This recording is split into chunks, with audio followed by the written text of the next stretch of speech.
En el calendario de los argentinos hay un nuevo feriado nacional. Se trata del 20 de noviembre, Día de la Soberanía, en el que recordamos la batalla de la Vuelta de Obligado, que se produjo en 1845 en aguas del río Paraná. En esta batalla, los argentinos nos enfrentamos a los entonces dos imperios más poderosos del mundo al mismo tiempo, Inglaterra y Francia, que también bloqueaban el puerto de Buenos Aires. Caminar la calle salió a averiguar en qué contexto y por qué se dio la Guerra del Paraná. Cercaron Buenos Aires porque querían vender forzosamente lo que la política económica inglesa pretendía después de la Revolución Industrial. Porque tenían sus galpones, pero abarrotados de mercaderías que no podían vender, porque además habían perdido el mejor mercado, que era Estados Unidos de América. Las 13 colonias americanas se habían independizado y en consecuencia no eran puertos seguros para los ingleses. De manera que esta es la intención última: conquistar América Española. Y la América Española se ofrecía como un puerto digno de ser conquistado. Habían fracasado en 1806 y 1807, de manera que no les costó mucho a los franceses convencer a los ingleses de la necesidad de intervenir en Buenos Aires. Cuando Bolívar se da cuenta de lo que está ocurriendo en el sur, en Buenos Aires, dice una frase que se ha hecho famosa en la historia de la geopolítica argentina. Dice: una Argentina sin Paraguay es un absurdo geopolítico. Y la Argentina inexorablemente perdió Paraguay. Rosas no era ni federal ni unitario, él mismo lo declara. Yo no soy ni federal ni unitario, pero mi pueblo era federal. Entonces necesito unir a las provincias en una confederación de provincias que sirva a los intereses de su patria y no los del extranjero. Entonces propone, ¿no?, y proyecta la organización de un pacto federal. El pacto federal es el del 4 de enero del año 1831, en que nace la Confederación Argentina. De ahí en más, la defensa de esa confederación va a ser el Plan de Rosas, por lo cual pretende, naturalmente, unirse a aquellas regiones más apartadas que van, desgraciadamente, desgajándose de lo que fue el gran imperio español en América. Rosas ve la necesidad entonces de conformar una unidad de provincias, y la unidad de provincias iba mucho más allá de lo que señala el mapa de la República Argentina. La integraban la banda oriental de Uruguay, la integraban Paraguay, parte del sur de Brasil, de Río Grande, y además del Alto Perú, y también del territorio chileno. Quiso de esto formar una gran nación.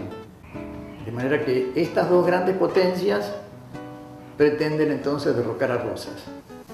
Y Rosas aparecía ahora como el obstáculo de la política de ellos. Había que derrocar a Rosas, porque era un caudillo que mostraba popularidad al mismo tiempo que inteligencia. Rosas decidió enfrentar a la flota extranjera en un recodo del río Paraná, al norte de la provincia de Buenos Aires, donde este se angosta hasta unos 800 metros, y puso al frente al general Lucio Mansilla, quien de manera simbólica cruzó 3 gruesas cadenas entre las dos márgenes del río sobre 20 barcazas previamente ancladas allí. Luego de una encendida proclama de Mansilla y al son de la música del himno nacional, la mañana del 20 de noviembre de 1845 comenzó esta sangrienta e inmensamente desigual batalla. Quedaron en el combate aproximadamente 400 cadáveres más los heridos. Nadie sabe cuántos murieron, porque ni siquiera hay partes de guerra de ninguno de los dos que prueben que evidentemente murieron muchos. ¿Cuántos habían muerto según el informe inglés, de sus soldados murieron 250. Había 2000 soldados criollos y podemos calcular que seguramente más de 700 o 800 pudieron haber muerto, más los heridos que también murieron.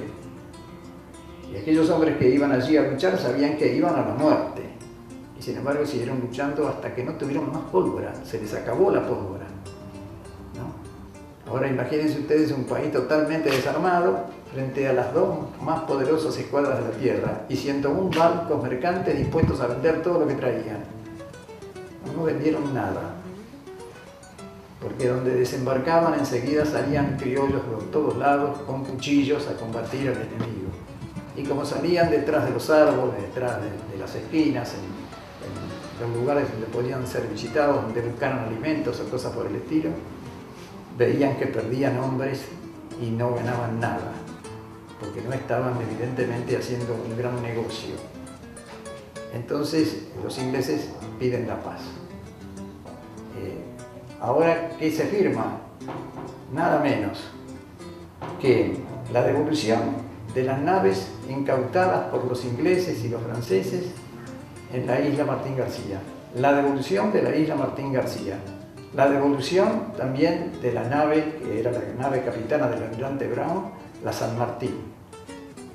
Y además saludar al pabellón nacional con 21 cañonazos, casi nada. Fue una victoria, no a lo pirro, sino fue una victoria del derrotado. Una victoria argentina como no haberla habido nunca. Yo, con todo respeto por las campañas libertadoras, diré que esta es la verdadera campaña libertadora de la libertad de la Argentina. Y Juan Manuel es el verdadero héroe que bien merece el aplauso que le brindó San Martín cuando le entregó su sable corvo. Y San Martín lo dice, mucho más difícil ha sido justamente conservar la libertad que obtenerla.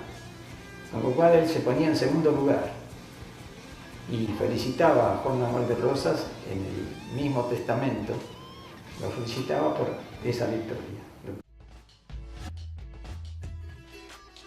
Bueno sería que los ciudadanos de hoy sepamos que nuestra soberanía está sembrada de muertes heroicas. Y como dijo San Martín a raíz de esta guerra, el mundo ya sabe que los argentinos no somos empanadas que se comen con solo abrir la boca.